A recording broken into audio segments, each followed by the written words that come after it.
ക്രിസ്തുവിലായിരിക്കുന്നവൻ പുതിയ സൃഷ്ടിയാണ്. പഴയത് കടന്നുപോയി, ഇതാ പുതിയത് വന്നു കഴിഞ്ഞു. ഒരുവൻ സുവിശേഷം കേട്ട് യേശുവിനെ രക്ഷിതാവും കർത്താവുമായി ഹൃദയത്തിൽ സ്വീകരിച്ചു കഴിയുമ്പോൾ അവനൊരു പുതിയ ജീവിതത്തിൻ്റെ ഉടമയായി തീരുകയാണ്. പഴയ ജീവിതത്തിൻ്റെ രീതികളും ശൈലികളും എല്ലാം പാടെ മാറ്റിക്കളഞ്ഞ് യേശുവിനോട് കൂടെയുള്ള ഒരു വിശുദ്ധ ജീവിതത്തിലേക്ക് കടന്നു വരികയാണ്. തീ പിടിച്ച ആത്മാക്കളായിട്ട് അവർ മാറുകയാണ്. തങ്ങൾ അനുഭവിച്ച കർത്താവിൻ്റെ സ്നേഹത്തെ അനേകരിലേക്ക് പകർന്നു കൊടുക്കുക എന്നുള്ളത് ഒരു ജീവിത വ്രതമായിട്ട് അവർ ഏറ്റെടുക്കുകയാണ്. തീ പിടിച്ചവരുടെ 2ാം എപ്പിസോഡിലേക്ക് സ്വാഗതം. കഴിഞ്ഞ ആഴ്ചയിൽ നമ്മൾ ഔസേപ്പച്ചൻ പുതുമന ബ്രദറിൻ്റെ ജീവിത അനുഭവങ്ങളിലൂടെ എങ്ങനെ കർത്താവിലേക്ക് വന്നു എന്നുള്ളത് നമ്മൾ കണ്ടു. ഈ എപ്പിസോഡിൽ അദ്ദേഹം ക്രിസ്തുവിനെ പ്രതി സഹിച്ച ആ ത്യാഗങ്ങളുടെ പൊള്ളുന്ന ജീവിത യാഥാർത്ഥ്യങ്ങളുടെ കഥകൾ നമ്മളോട് പങ്കുവയ്ക്കുവാനായിട്ട് ഇന്ന് കടന്നു വന്നിരിക്കുന്നു. നമുക്ക് സ്നേഹത്തോടെ സ്വാഗതം ചെയ്യാം. സ്വാഗതം ചേട്ടൻ. നമ്മൾ 2ാമത്തെ എപ്പിസോഡിലേക്ക് കടന്നു വരികയാണ്. അനേകരുടെ ഒരു ഫീഡ്ബാക്ക് നമുക്ക് കിട്ടുന്നുണ്ട്. ഈ പ്രോഗ്രാം അനേകർക്ക് അനുഗ്രഹമായി തീരുകയാണ്. നല്ല തീരുമാനങ്ങൾ എടുക്കാനുള്ള ഒരു വലിയ പ്രചോദനം, പാപജീവിതത്തെ ഉപേക്ഷിക്കാൻ, മദ്യപാനത്തെ ഉപേക്ഷിക്കാനൊക്കെ അനേകർക്ക് ഒരു പ്രചോദനമായി തീരത്തക്ക വിധത്തിൽ ഈ എപ്പിസോഡിനെ കർത്താവ് അഭിഷേകം ചെയ്തുകൊണ്ടിരിക്കുകയാണ്.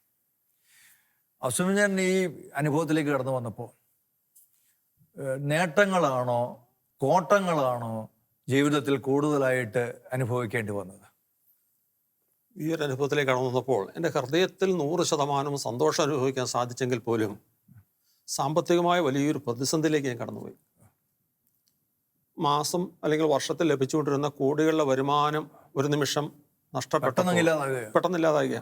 ബാങ്ക് ലോൺ ഒരു വശത്ത്, വാഹനങ്ങളുടെ ലോൺ മറുവശത്ത്, മറ്റ് ജീവിത ചെലവുകൾ മറുവശത്ത്, ഇതെല്ലാമായിട്ട് ഒരു വലിയ പ്രതിസന്ധി ഘട്ടത്തിലേക്ക് അത് ഞാൻ കടന്നുപോയി. അങ്ങനെ ഒരു 6 വർഷം എനിക്ക് പ്രതിസന്ധിയുടെ കാലഘട്ടമായിരുന്നു. എൻ്റെ വാഹനങ്ങളെല്ലാം വിട്ടും കടന്നിരുന്നില്ല. ഈ ബാർ ഹോട്ടൽ സ്വന്തം പണിയാൻ state bank of India Kasaragod ബ്രാഞ്ചിൽ നിന്ന് ലക്ഷങ്ങളുടെ കടമെടുത്തിട്ടുണ്ട്. അങ്ങനെ ചില സ്ഥലങ്ങൾ വിറ്റിട്ടും കടം തീരുന്നില്ല. ഈ ബാർ നിർത്തിയെങ്കിലും വാസ്തവത്തിൽ ആ ബാറിൻ്റെ ലൈസൻസ് ആർക്കെങ്കിലും കൊടുത്തിരുന്നെങ്കിൽ ആ കാലഘട്ടത്തിൽ എത്രയോ വലിയ ഒരു എമൗണ്ട് കയ്യിൽ കിട്ടുമായിരുന്നു.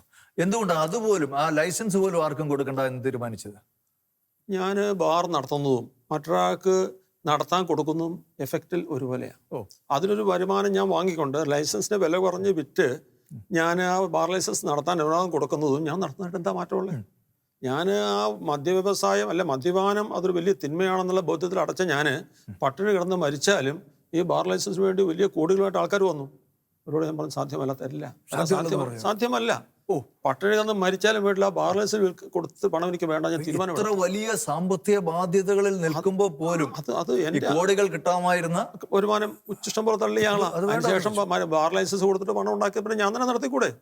പ്രിയപ്പെട്ട സഹോദരങ്ങളെ, ഇത് എത്ര വലിയ ഒരു കാര്യമാണ് നമ്മൾ കേൾക്കുന്നത്. വലിയ ലക്ഷങ്ങളുടെ ബാധ്യതകളും വലിയ ഉത്തരവാദിത്തങ്ങളും നിൽക്കുമ്പോൾ തന്നെ വേണമെങ്കിൽ നേടാമായിരുന്ന ലക്ഷങ്ങളും കോടികളും ചുമ്മാ ഉച്ചിഷ്ടം പോലെ വലിച്ചെറിയ, പട്ടിണി കിടക്കേണ്ടി വന്നാലും മരിക്കേണ്ടി വന്നാലും ഞാൻ പാപം ചെയ്യത്തില്ല എന്ന് എടുക്കുന്ന ആ തീരുമാനം, ബ്രദറെ, ആ തീരുമാനത്തെ കർത്താവ് മാനിക്കാതിരിക്കുമോ? കർത്താവ് മാനിച്ചു. ഓരോ ദിവസവും ഓരോ നിമിഷവും ഈ നിമിഷം വരെ മാനിച്ചുകൊണ്ടിരിക്കുകയാണ്. പക്ഷെ ഞാനത് പറഞ്ഞു വരുന്നത്, ആ ബാർ ലൈസൻസ് അടച്ച് അപ്പോൾ എൻ്റെ തോട്ടം കൃഷിയുണ്ട്, തെങ്ങ് റബ്ബറൊക്കെ ആദായം വരണം.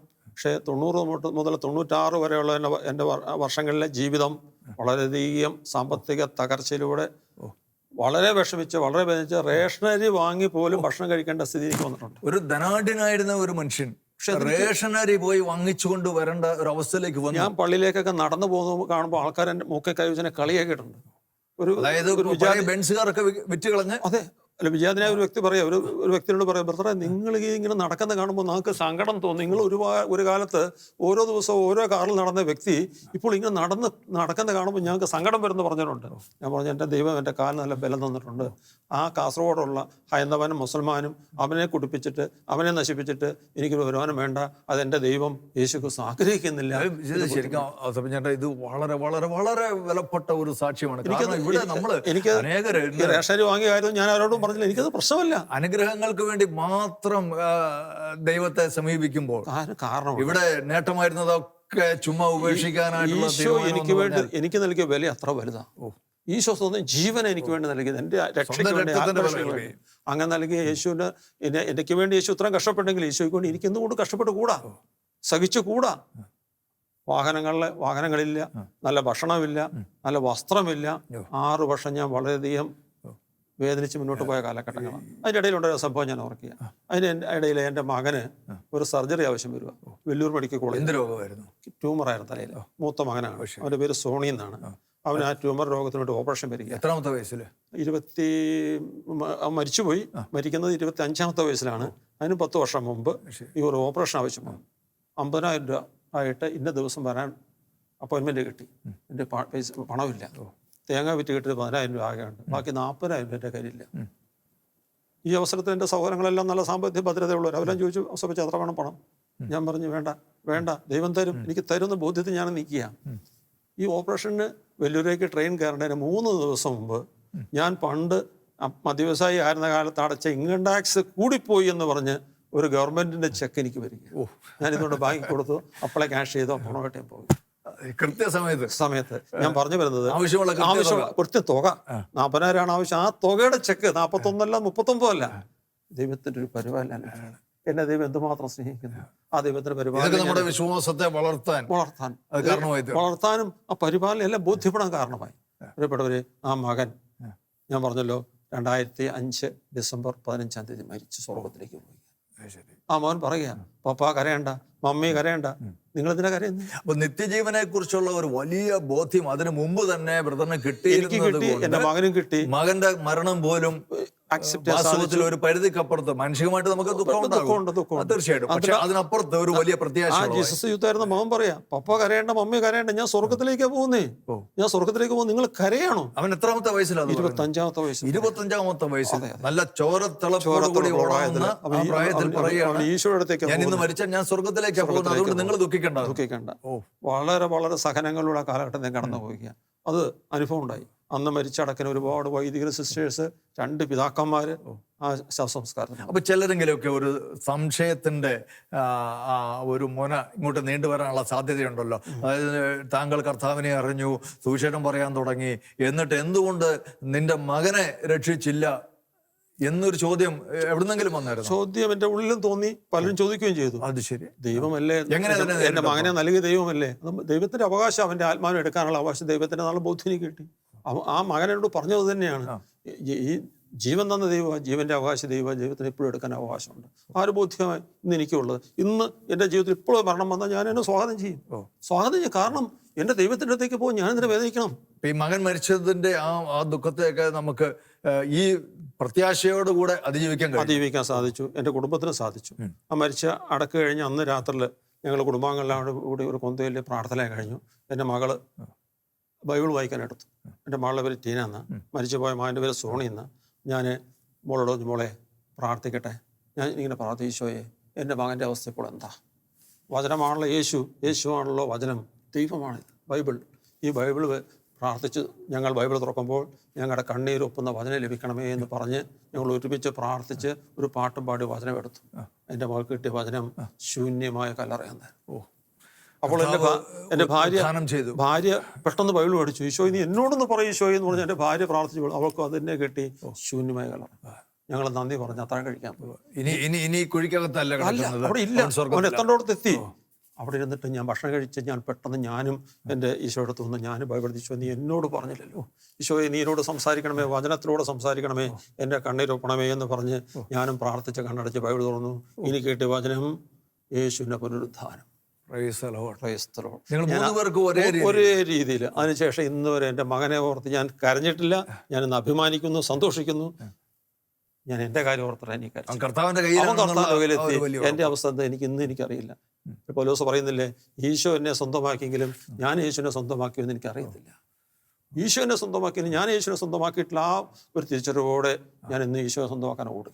അപ്പൊ ഈ മകന്റെ മരണം ഒരു വലിയ വേദന മാനുഷ്യമായിട്ടുണ്ട്, ദുഃഖമൊക്കെ ഉണ്ട്. ഇതുപോലെ തന്നെ മറ്റനേകം വേദനാജനകമായ അനുഭവങ്ങളിലൂടെയൊക്കെ കടന്നു പോയിട്ടുള്ളത് ഒന്ന് രണ്ട് കാര്യങ്ങളൊക്കെ ഒന്ന് പങ്കുവെക്കുകയാണെങ്കിൽ, ഇന്നും ഇതുപോലെ ഒരുപാട് പ്രയാസങ്ങളിലൂടെ കടന്നു പോകുന്ന അനേകരെ ബലപ്പെടുത്താനായിട്ട് അത് കാരണമായി തീരും. ഞാൻ ഒരിക്കലും ഓർക്കുകയാണ്, തിരുവല്ലയിൽ മലങ്കര പള്ളിയിൽ ധ്യാനം നടത്തുകയാണ്. അവിടെ ധ്യാനത്തിൽ കൂടിക്കൊണ്ടൊരു അമ്മച്ചിയുടെ ഭർത്താവ് കൊണ്ട് രാത്രിയിൽ എന്നെ കാണാൻ വന്നു. അവർക്ക് ഏക മകൻ കർണാടകത്തിൽ കോളേജിൽ പഠിക്കുക. അവർ 5 പേര്, നല്ല പ്രാർത്ഥിക്കുന്ന പയ്യൻ, ബലിയർപ്പണത്തിൽ പങ്കെടുക്കുന്ന പയ്യൻ, എല്ലാ ദിവസവും ബലിയർപ്പിച്ച് കഴിഞ്ഞ് കോളേജിൽ പോകുന്നു. ആ ചെറുപ്പക്കാരൻ 5 പേരോട് കൂടി, അവർ 10-20 പേര് ഒരു ടൂറിന് പോവുക കർണാടകത്തിൽ. 5 വിജാതീയ സഹോദരങ്ങളോടൊപ്പം 6-ാമനായിട്ട് ഇവന് ഒരു കുളത്തിൽ കുളിക്കാൻ ഇറങ്ങി. പക്ഷേ അവൻ മാത്രം കുളത്തിൽ മുങ്ങി മരിച്ചു. മറ്റേ 5 പേര് രക്ഷപ്പെട്ടു. അപ്പോൾ ഇവർ വിശ്വാസികളായി ഇവർ പറയാ, ഞങ്ങൾ യേശുവിൽ വിശ്വസിച്ചിട്ട് എൻ്റെ മകൻ മരിച്ചല്ലോ, മറ്റുള്ളവർ രക്ഷപ്പെട്ടല്ലോ എന്ന് പറഞ്ഞ് ഇവർ ഈ ഭാഗ്യമാനരായ ഈ പിതാവും ഭാര്യയും കൂടെ കരഞ്ഞുകൊണ്ടിൻ്റെ അടുത്ത് വരിക. ഞാൻ എൻ്റെ ഈ സംഭവവും ചരിത്രവും മുഴുവൻ പറഞ്ഞു. സഹോദരാ, നിങ്ങൾ കാര്യം ഓർക്ക്, ഇക്കാലത്ത് ഒരു യുവാവ് വളർന്ന് സ്വർഗത്തിലെത്താൻ വിശുദ്ധനാകാൻ വളരെ വിഷമം പിടിച്ച കാലഘട്ടമാണ്. ആ 21 വയസ്സിൽ അവനെന്താ ബലിയർപ്പിച്ച് പോയി പുഴയിൽ മുങ്ങി മരിക്കേണ്ടി വന്നിരിക്കാം. അവൻ ഡയറക്റ്റ് ഫ്ലൈറ്റായിട്ട് സ്വർഗത്തിലേക്ക് എത്തും. ഒരു പക്ഷേ അവൻ മുന്നോട്ട് ജീവിച്ചെങ്കിൽ അവൻ പറഞ്ഞു, 6 അടി പൊക്കമുണ്ട്, സുന്ദരനാണ്, പ്രലോഭനത്തിന് ചാൻസ് കൂടുതലാണ്. സാത്താൻ ഇന്ന് ആരെ വിഴുകൊണ്ടെന്ന് നോക്കി ഓടി നടക്കുക. ആ മകൻ സ്വർഗത്തിനുണ്ടെന്ന് വിശ്വസിക്ക്, അവൻ രക്ഷപ്പെട്ടെന്ന് വിശ്വസിക്ക്. ഞാൻ അവരെ പറഞ്ഞ് ആശ്വസിപ്പിച്ചു. അവർക്ക് വലിയ ആശ്വാസമായി. എൻ്റെ മകൻ മരിച്ച ആ സംഭവമായിട്ട് വളരെ ബന്ധപ്പെട്ട ആ സംഭവം പറഞ്ഞ ആ മനുഷ്യന്, ആ കുടുംബം അതിനെ ഓർത്ത് അഭിമാനിക്കാൻ തുടങ്ങി, സന്തോഷിക്കാൻ തുടങ്ങി. ദൈവത്തിന്റെ പദ്ധതിയാണെന്ന് ബോധ്യപ്പെട്ട് നന്ദി പറയാൻ തുടങ്ങി. അതായത് പൗലോസ് കൊരിന്ത്യർക്ക് ലേഖനം എഴുതിയപ്പോൾ, 2ാമത്തെ ലേഖനം എഴുതുമ്പോൾ തുടക്കത്തിലെ ഇങ്ങനെ പറയുന്നുണ്ട്, ഓരോ തരത്തിലുള്ള വ്യതകൾ അനുഭവിക്കുന്നവരെ സമാശ്വസിപ്പിക്കേണ്ടതിന് അതേ വ്യതകൾ നമ്മുടെ ജീവിത പ്രയാസങ്ങളും നമ്മളും ഇന്ന് അനുഭവിച്ചുകൊണ്ടിരിക്കും. അതുപോലെ തന്നെ എൻ്റെ ജീവിതത്തിലെ മറ്റൊരു ദുരനുഭവമാണ്, എൻ്റെ സാമ്പത്തിക മേഖല വളരെ തകർന്നു. വാഹനങ്ങളില്ലാതായി. അവസാനം ഞാൻ വാങ്ങുന്നത് 96-ാം എൻ്റെ ഓർമ്മ ഒരു പഴയ അംബാസഡർ കാറാണ്. ശരി. അതുവരെ വലിയ വില കൂടിയ കാറ്. അതിനു മുമ്പേ അത് കേരളത്തിൽ ഏത് പുതിയ വണ്ടി ഇന്ത്യ വന്ന് അത് ഞാൻ വാങ്ങിയിരിക്കും.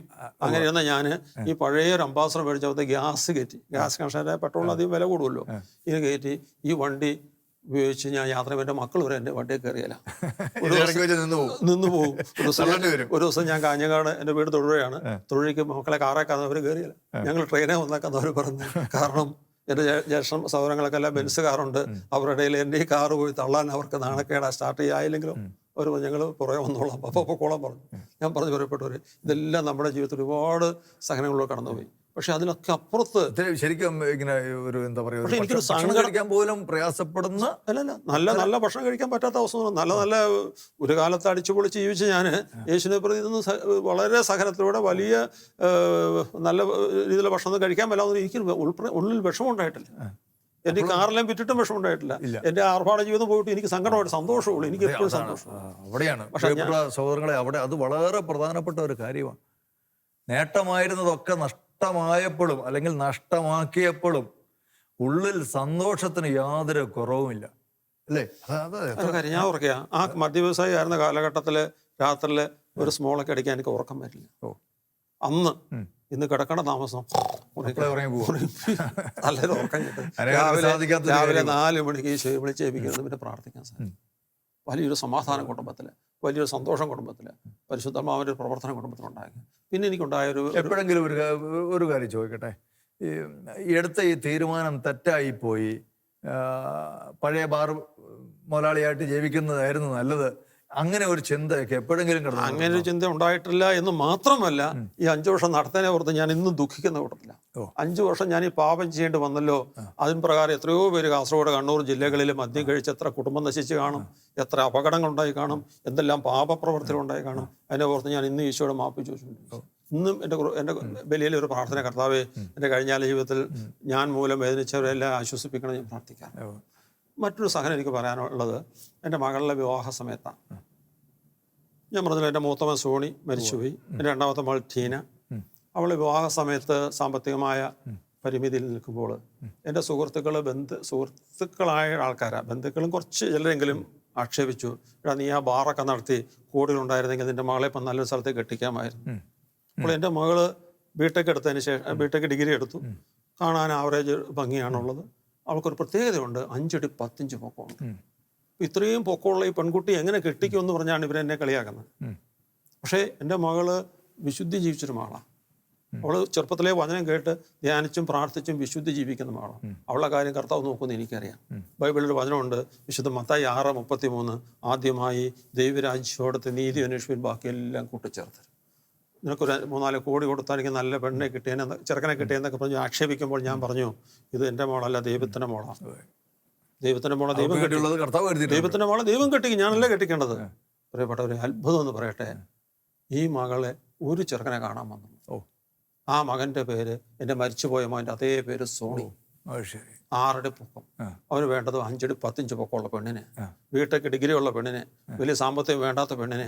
ഇതാ ദൈവം അവനിലൂടെ അവൻ പറഞ്ഞ കാര്യമല്ല എൻ്റെ മകൾ ഉണ്ടായിരുന്നു. മുന്നമേ കൂട്ടി വിവാഹം കഴിഞ്ഞു.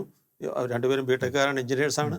5 മക്കളുമായിട്ട് വാഴക്കടത്ത് സ്വസ്ഥമായിട്ട് ദൈവത്തെ ആരാധിച്ചു. 5 മക്കളുമായിട്ട് ആദ്യമായി അവിടുത്തെ രാജ്യം നീതി മനുഷ്യപ്പിൻ. ബൈബിളിലെ വചനമെല്ലാം എൻ്റെ ജീവിതത്തെ ഉറപ്പായി.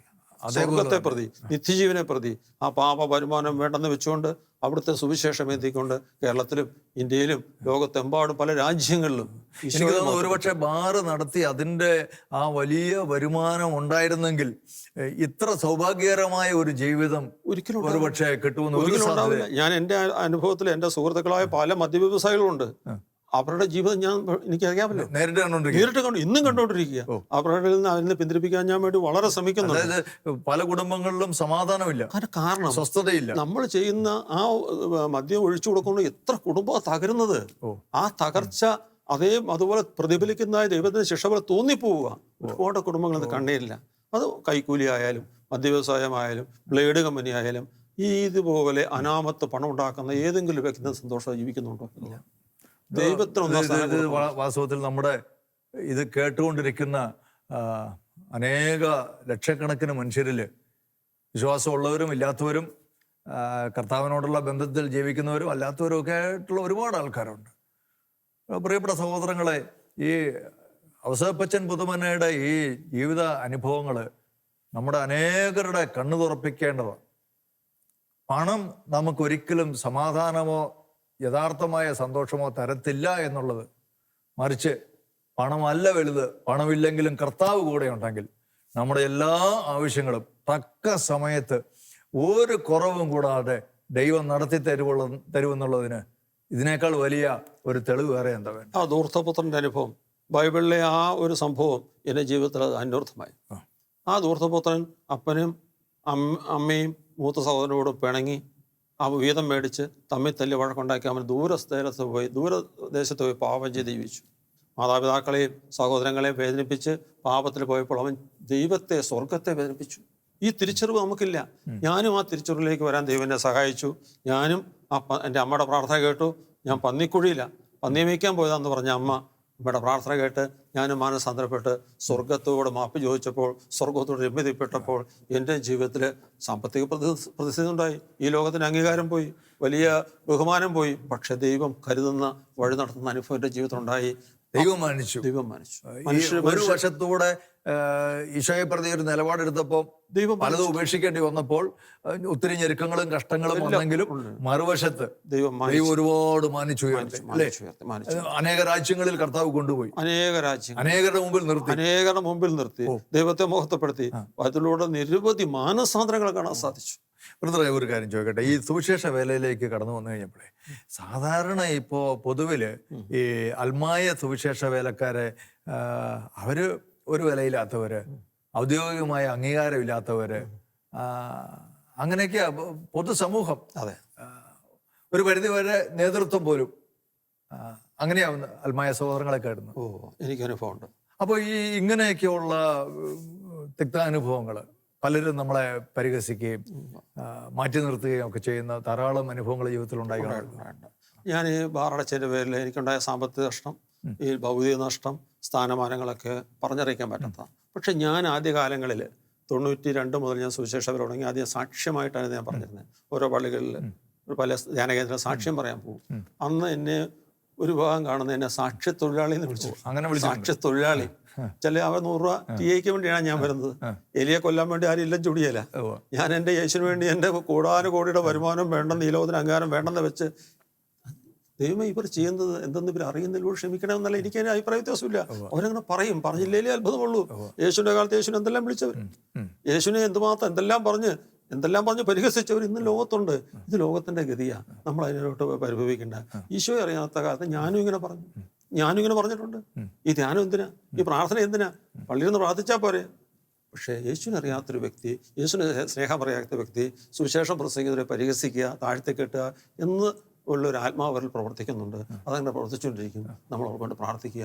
അവർ ഇന്ന് അല്ലെങ്കിൽ നാളെ. മാത്രമല്ല, സുവിശേഷം പ്രസംഗിക്കുക എന്നുള്ളത് ഒരു മനുഷ്യന് ജീവിതത്തിൽ ലഭിക്കാവുന്ന ഏറ്റവും ഉന്നതമായ ഒരു പദവിയാണെന്നുള്ള ഒരു വലിയ തിരിച്ചറിവ് കിട്ടിയിട്ടുണ്ടോ? പിന്നെ ബൈബിൾ പറയുന്നുള്ളൂ, 1 കൊരിന്ത്യർ 9:16, സുവിശേഷം പ്രസംഗിക്കുന്നില്ലെങ്കിൽ എനിക്ക് ദുരിതം, അതിലെനിക്ക് അഹങ്കരിക്കാൻ അവകാശമില്ല. റോമ 10:15, സുവിശേഷം പ്രസംഗിക്കുന്നവർ പാദങ്ങൾ എത്ര സുന്ദരം, സുന്ദരമല്ലായിരിക്കും. ഞാനതാ പറഞ്ഞത്. ഞാൻ എന്തുമാത്രം പൗഡർ ഇട്ടിട്ടും, എന്തുമാത്രം മേക്കപ്പ് ഇട്ടിട്ടും, എന്തുമാത്രം എക്സ്ട്രാ ഫിറ്റിങ്സ് ഉപയോഗിച്ചിട്ടും കിട്ടാത്ത സമാധാനം ഈശോയെ പ്രൊഫഷൻ എനിക്ക് ലഭിക്കുക.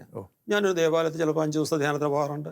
ഡിമയില്, അട്ടപ്പാടില്, ബഹുമാനപ്പെട്ട സേവർക്കാൻ പട്ടാച്ചോടൊപ്പം കൺവെൻഷൻ പ്രസംഗിക്കാൻ പോകുന്നുണ്ട്. സുവിശേഷ വേലയോടുള്ള ബന്ധത്തിൽ എവിടേക്കായിരുന്നു കഴിഞ്ഞ 30 വർഷക്കാലങ്ങളിൽ ഏറ്റവും കൂടുതൽ ഞാൻ സുവിശേഷ വേല ഡിമൈൻ ധ്യാനത്തിലാണ്. എത്ര വർഷം? അവിടെ 93 തൊട്ട് 2003 വരെ 10 വർഷത്തോളം ഉണ്ടായിരുന്നു.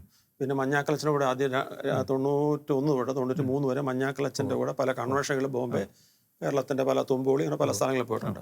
അതിനുശേഷം ബഹുമാനപ്പെട്ട സേവർക്കാൻ പട്ടായച്ചനോടൊപ്പം പല 10-15 കൺവെൻഷനുകളിൽ കേരളത്തിൽ അങ്ങോളം പോയിട്ടുണ്ട്.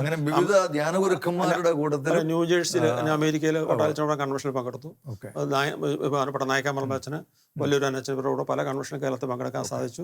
പല സ്റ്റേറ്റിലെ, പല രാജ്യത്ത്, ദുബായിൽ, ഓസ്ട്രേലിയ, പല രാജ്യങ്ങളും സുവിശേഷം പ്രസംഗിച്ചു. പക്ഷേ ഞാൻ ഇതിനകത്ത് അഭിമാനിക്കുകയാണ്. ഈശോയുടെ സ്നേഹം, ഈശോയുടെ പരിശുദ്ധാത്മാവിൻ്റെ നിറവിൽ പങ്കുവെക്കുമ്പോൾ അവർക്കുണ്ടാകുന്ന മാനസാന്തരം കാണുമ്പോൾ എൻ്റെ കണ്ണ് നിറയുക. എത്രയോ പേരുടെ കണ്ണീരൊപ്പാൻ, എത്രയോ പേരുടെ മനസമാധാനം കൊടുക്കാൻ, ആത്മഹത്യ എന്ന് വരെ അവരെ പിന്തിരിപ്പിക്കാൻ ഒക്കെ ദൈവം ഈ പാവയെ. വാസ്തവത്തിൽ പണ്ട് അനേക കുടുംബങ്ങളുടെ കണ്ണുനീര് വീഴാൻ അത് താങ്കളുടെ ജീവിതം കാരണമായിരുന്നെങ്കിൽ ഇപ്പോൾ അനേകായിരങ്ങളുടെ കണ്ണുനീരൊപ്പാനായിട്ട് ദൈവം ഉപയോഗിച്ചുകൊണ്ടിരിക്കുകയാണ്. ദൈവത്തിന് മാത്രം. പണത്തിന്റെ മേഖലയിൽ കോടികളുടെ കിലുക്കം താങ്കളെ ഒട്ടും സ്വാധീനിച്ചിട്ടില്ല. അതുപോലെ മറ്റേതെങ്കിലും വിധത്തിലുള്ള പ്രലോഭനങ്ങൾ ഒരുപാടുണ്ടായിട്ടുണ്ട്. പ്രലോഭനങ്ങൾ ഭയങ്കരമായിട്ട് എനിക്ക് ഉണ്ടായിട്ടുണ്ട്. ആ പ്രലോഭനങ്ങൾ ഉണ്ടായാലും ഒരു പ്രലോഭനം, ഞാൻ ആദ്യകാലത്തുള്ള പ്രലോഭനം ഞാൻ പറയാം. ഞാൻ ബാർ അടച്ച് ഒരു 2.5 മാസം കഴിഞ്ഞപ്പോൾ അന്ന് കാസർഗോഡ് ടൗണിലെ എക്സൈസ് കോൺട്രാക്ട് നടക്കുന്ന ദിവസമാണ്. അന്ന് എൻ്റെ പഴയ അബ്കാരി പാർട്ണേഴ്സ് എൻ്റെ ഭാര്യ ഇതൊന്ന് പറഞ്ഞു, ഔസപ്പച്ചൻ ബ്രദറെ, ഔസപ്പൻ ചേട്ടാ, ഈ പ്രാവശ്യം കൂടെ ലേലം വിളിക്കാൻ പറഞ്ഞു. കാരണം അവർക്ക് ചാരാ ഷാപ്പ് നടത്തി പരിചയമില്ല, അവർക്ക് ബാർ നടത്തി പരിചയമില്ല. ഈ വർഷം കൂടെ പറഞ്ഞു. ഞാൻ വരില്ല. അവർ വീണ്ടും നിർബന്ധിക്കുക. അവസാനം അവർ 2 ഉപാധി പറയുക. ഞാൻ യേശുവിൽ വളർന്നിട്ടില്ല, ധ്യാനം കൂടിയിട്ട് ആകെ 3 മാസമേ ഉള്ളൂ, ശിശുദശയാണ് എന്ന് പറയുകയാണ്. അവരുടെ പേര് ലേലം വിളിക്കാം, ആരും അറിയില്ല, പണം മുഴുവൻ അവർ മുടക്കിക്കോളാം, പകുതി ലാഭം തരാം. ആ യൂദാസിന്റെ ആത്മാവ് എന്നിൽ വളർന്നു, ആരും അറിയില്ലല്ലോ.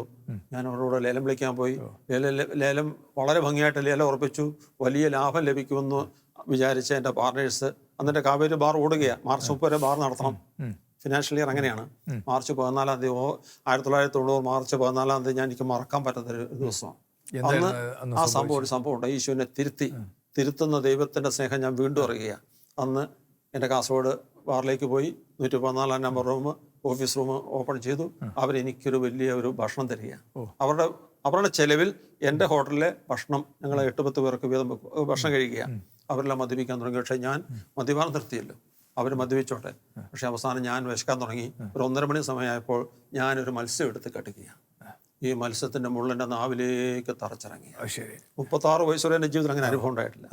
എന്നിട്ട് ഞാൻ മനസ്സിലാക്കി, ദൈവത്തിൻ്റെ മുന്നിൽ മാപ്പ് ചോദിച്ച, ദൈവത്തിന് മുന്നിൽ പ്രതിജ്ഞ എടുത്ത, ദൈവത്തിൻ്റെ മുന്നിൽ കുമ്പസാരത്തിലേറ്റ് പറഞ്ഞ് ഇനിമേൽ മദ്യവ്യവസായം നടത്തില്ല എന്ന് പറഞ്ഞ ദൈവത്തെ വഞ്ചിച്ചപ്പോൾ അതേ നാവിൽ തന്നെ ദൈവത്തിൻ്റെ സ്നേഹ ശിക്ഷണം. ഈ മുള്ള് കൈ കൊണ്ടെടുക്കാൻ പറ്റുന്നില്ല, പല്ലുകൊണ്ട് തട്ടിക്കളയാൻ പറ്റുന്നില്ല. അവസാനം ഞാൻ കത്തി എടുത്ത് ഒടിച്ച് തുപ്പിക്കളഞ്ഞു. ശ്വാസം വിട്ടു. ദൈവത്തിൻ്റെ വലിയ സ്നേഹം വീണ്ടും അനുഭവിച്ചറിയാൻ എനിക്ക് സാധ്യമായി.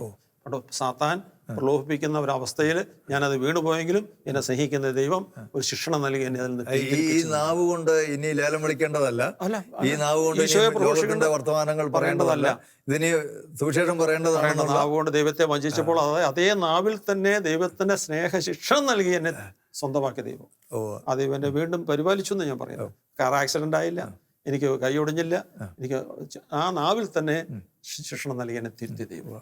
പിന്നീട് ആദ്യകാലങ്ങളിലെല്ലാം ഒത്തിരി ഈ ഫിനാൻഷ്യൽ ക്രൈസിസിലൂടെ കടന്നു പോയെങ്കിലും പിന്നീട് ഈ അവസ്ഥയിൽ നിന്നെല്ലാം വ്യത്യാസം വന്ന് നമുക്കൊരു ശ്വാസം വിട്ട് ജീവിക്കാവുന്ന ഒരു അവസ്ഥയിലേക്കൊക്കെ കടന്നു വരാൻ പറ്റിയിട്ടുണ്ട്. എനിക്ക് ആദ്യകാലത്തെ വിഷമം ഒരു 96-2000 വർഷമായപ്പോഴത്തെല്ലാം തീർന്നു. ഭംഗിയായിട്ട് സന്തോഷമായിട്ട് കൃഷി ആദായമായി, ബിസിനസ് ആവശ്യമായി, മക്കൾക്ക് സാമ്പത്തിക വരുമാനമായി ഭംഗിയായിട്ട് ജീവിച്ചു പോകുന്നു. എങ്കിലും ഞാൻ ആർഭാട ജീവിതമില്ല. എനിക്ക് കിട്ടുന്ന സമ്പത്ത് ഇല്ലാത്തവരുമായിട്ട് പങ്കുവെച്ച് സുവിശേഷത്തിന് വേണ്ടി മാറ്റിവെച്ച് ഈശോയെ മഹത്വപ്പെടുത്താൻ ഇന്ന് ജീവിക്കാൻ ഒറ്റ ഉദ്ദേശം. പറ്റുന്നത്ര നന്മകളൊക്കെ ചെയ്യുക. ആ നാട്ടിൽ ഏത് നാട്ടിൽ ചെന്നാലും അവിടെ ശുശ്രൂഷിക്കുക. ഞാൻ വീണ്ടും കാണുന്ന ഒരു കാര്യമാണ്, സുവിശേഷ വിലയ്ക്ക് വേണ്ടി സമ്പത്ത് ഉപയോഗിക്കുന്ന ദൈവം എനിക്ക് വീണ്ടും വീണ്ടും പ്രചോദനം. ഈ കഴിഞ്ഞ മാസം തന്നെ ഞാൻ ഈശോയുടെ ഒരു കാര്യത്തിന് വേണ്ടി ചോദിച്ചു. ഒരു സുവിശേഷ വിലയ്ക്ക് വേണ്ടി പണം മാറ്റി വന്നപ്പോൾ ചോദിച്ചു. ഈശോ പറയാ, എന്നെ പ്രതിയോ സുവിശേഷത്തെ പ്രതിയോ നീ അപ്പനെയോ അമ്മയെയോ മക്കളെയോ സമ്പത്തോ വേണ്ടെന്ന് വെച്ചാൽ 100 ഇരട്ടി മടക്കി തരും, കൂടെ നിത്യജീവനും. ഇപ്പോൾ എന്താ അടുത്ത ഒരു ദർശനം? അതായത് ഇപ്പോൾ നമുക്ക് ഈ കൊറോണയൊക്കെ പിടിച്ച ഒരു കാലഘട്ടമാണ്. നമ്മുടെ ധ്യാനങ്ങളോ കൺവെൻഷനുകളോ ഒന്നും ഇന്ന് നടക്കുന്നില്ല. അപ്പോൾ അസഫിച്ചമ്പ്രദറിൻ്റെ ഒരു മുൻപോട്ടുള്ള സുവിശേഷ വേലയിൽ എന്താ ഒരു ദർശനത്തിൽ? ഞാനിപ്പോൾ കാണുന്നത്, ഇപ്പോൾ ഈ കാലഘട്ടങ്ങളിൽ കഴിഞ്ഞ 4 മാസമായിട്ട് ലോക്ക്ഡൗൺ ആയിട്ട് നമ്മളെ ഭവനങ്ങളിലിരിക്കുക. പക്ഷെ നമ്മുടെ വീട്ടിലേക്ക് സുവിശേഷം എത്തിയത് ടെലിവിഷനിലൂടെയാണ്. Shekinah TV, Shalom TV, goodness TV, പിന്നെ യൂട്യൂബിലൂടെ, വാട്സാപ്പിലൂടെ. ഞാൻ നിരന്തരമായിട്ട് ഓരോ ദിവസവും വാട്സാപ്പിലൂടെ ഒരു ദിവസം 100 പേർക്കെങ്കിലും മട്ടാലച്ചൻ്റെ, ഡൊമിനിക് അച്ഛൻ്റെ നല്ല പ്രസംഗങ്ങൾ അയക്കുന്നു, എൻ്റെ സന്ദേശം കൊടുക്കുന്നു. അതോടൊപ്പം തന്നെ ഷെക്കിന TVയിലെ നല്ല നല്ല ആശയങ്ങൾ എടുത്ത് പകർത്തുന്നു. ഇന്ന് ഈ കാലഘട്ടത്തിൽ സുവിശേഷം കൊടുക്കേണ്ടത് നമ്മുടെ കടമയാണ്. അതിനുള്ള മീഡിയ സുവിശേഷം അത് നടക്കുകയുള്ളൂ. അതുകൊണ്ട് ഈ സുവിശേഷ വേലയ്ക്ക് വേണ്ടി ആത്മാർത്ഥത പ്രാർത്ഥിക്കുക, അതിനെ സപ്പോർട്ട് ചെയ്യുക എന്നുള്ളത് ഓരോ വിശ്വാസത്തെയും കടമയായിട്ട് ഏറ്റെടുക്കണം എന്നുള്ളതാണ് എൻ്റെ അഭിപ്രായം. നമ്മുടെ ഷെക്കിന ടെലിവിഷൻ്റെ ലോകം മുഴുവനുള്ള പ്രേക്ഷകർ ലൈവായിട്ട് ഇപ്പോൾ നമ്മളെ കണ്ടുകൊണ്ടിരിക്കുക. എന്താണ് അവരോട് സുവിശേഷ അധിഷ്ഠിതമായിട്ട്, നമുക്ക് അതേ ഉള്ളൂ, വേറൊന്നും പറയാനില്ല, എന്താ ഒരു സന്ദേശം ലോകത്തിന് കൊടുക്കാനായിട്ടുള്ളത്? പാപത്തെയും പാപസന്തോഷത്തെയും വെറുത്തുപേക്ഷിച്ച് യേശു ക്രിസ്തുവിൻ്റെ ജീവിതത്തിൽ 1 സ്ഥാനം കൊടുക്കുക. യേശുവിന് 1 സ്ഥാനം കൊടുക്കുക എന്ന് പറഞ്ഞാൽ എൻ്റെ വചനത്തിന് 1 സ്ഥാനം കൊടുക്കുക. വചനവിരുദ്ധമായ ഒരു ചിന്ത, ഒരു നോട്ടം, ഒരു ആഗ്രഹം എൻ്റെ മനസ്സിൽ ജനിക്കരുത് എന്ന് പരിഹരിക്കാൻ വേണ്ടി പ്രാർത്ഥിക്കുക. മക്കളെയൊക്കെ വിശുദ്ധിയിൽ വളർത്തുക. ഈശോയുടെ സ്നേഹം ആവുന്നത്ര പകരുക, സുവിശേഷം പകരുക. അങ്ങനെ നമുക്ക് ഓരോരുത്തർക്കും ഒരു അപ്പസ്തോലന്മാരെ തീരാനുള്ള വലിയൊരു അവസരമാണ് ദൈവം നൽകിയിരിക്കുന്നത്. അത് ഏറ്റെടുക്കുക. അങ്ങനെ കുടുംബങ്ങൾ, വ്യക്തികൾ അനുഗ്രഹിക്കപ്പെടും, നമ്മുടെ ഭൗതിക മേഖല അനുഗ്രഹിക്കപ്പെടും. ഇതാണ് എനിക്ക് ലോകത്തോട് പറയാനുള്ള ഏക സന്ദേശം. ഇന്ന് നമ്മളെ കേട്ടുകൊണ്ടിരിക്കുന്നവർക്ക് വേണ്ടിയിട്ട് നമുക്കൊരു നിമിഷം ഒന്ന് ചേർന്ന് പ്രാർത്ഥിക്കാം. അനേകർ വലിയ പ്രയാസങ്ങളിലൂടെ, ഭാരങ്ങളിലൂടെ, കഷ്ടങ്ങളിലൂടെ കടന്നു പോയിക്കൊണ്ടിരിക്കുന്ന ഒരു കാലഘട്ടത്തിലാണ്. അപ്പോൾ നമുക്ക് നമ്മളെ കേൾക്കുന്നവർക്ക് വേണ്ടി പ്രത്യേകിച്ച് എനിക്ക് തോന്നുന്നത് മദ്യപാനം മൂലം തകരുന്ന അനേക വ്യക്തികൾക്ക് വേണ്ടി, കുടുംബങ്ങൾക്ക് വേണ്ടി, മദ്യ വ്യവസായികൾക്ക് വേണ്ടി, അങ്ങനെയൊക്കെയുള്ള എല്ലാ വ്യക്തികൾക്കും വേണ്ടി, പ്രത്യേകിച്ച് ഈ കാലഘട്ടത്ത് വളരെ പ്രയാസം അനുഭവിക്കുന്ന, സാമ്പത്തികമായിട്ടൊക്കെ വളരെ ദുരിതം അനുഭവിക്കുന്ന എല്ലാ പ്രിയപ്പെട്ട സഹോദരങ്ങൾക്കും വേണ്ടി നമുക്കൊരു നിമിഷം പ്രാർത്ഥിക്കാം. കാരണവാനായ നല്ല ദൈവമേ, ഞങ്ങൾ അങ്ങേ സ്തുതിക്കുന്നു, ആരാധിക്കുന്നു, മഹത്വപ്പെടുത്തുന്നു. കാരണവാനായ നല്ല ദൈവമേ, ഇപ്പോൾ ഈ പ്രഭാഷണം കേട്ടുകൊണ്ടിരിക്കുന്ന ഓരോ മക്കളെയും അനുഗ്രഹിക്കണമേ. അവരുടെ തലമുറകളെ അനുഗ്രഹിക്കണമേ. അവരുടെ സാമ്പത്തിക ഞെരുക്കങ്ങളിലേക്ക്, വേദനകളിലേക്ക്, ദുഃഖങ്ങളിലേക്ക് കർത്താവേ നീ ആശ്വാസമായി കടന്നു വരണമേ. ഈശോയുടെ പരിശുദ്ധാത്മാവേ മക്കളെ നയിക്കണമേ, വിശുദ്ധിയിലേക്ക് നയിക്കണമേ. സ്വർഗരാജ്യത്തിൻ്റെ പ്രത്യാശ കൊടുക്കണമേ. ഈ ലോക ജീവിതം കൊണ്ട് തീരുന്നതല്ല എൻ്റെ ജീവിതം എന്നുള്ള പ്രത്യാശ കൊടുക്കണമേ. എല്ലാ പാപത്തെയും, പാപ സന്തോഷങ്ങളെയും, പാപസുഖങ്ങളെയും, പാപ കാഴ്ചകളെയും, പാപ വരുമാനങ്ങളെയും വെറുത്തുപേക്ഷിച്ചുകൊണ്ട് വിശുദ്ധിയോടെ ജീവിക്കുവാൻ, ഒരു വിശുദ്ധനായി തീരുവാൻ, ഒരു വിശുദ്ധയായി തീരുവാൻ ദൈവത്തിൻ്റെ വചനം കേൾക്കുന്ന എല്ലാ മക്കൾക്കും അനുഗ്രഹം കിട്ടട്ടെ എന്ന് പ്രാർത്ഥിക്കുന്നു. പിതാവിൻ്റെയും പുത്രൻ്റെയും പരിശുദ്ധാത്മാവിൻ്റെ നാമത്തിൽ ആമേൻ.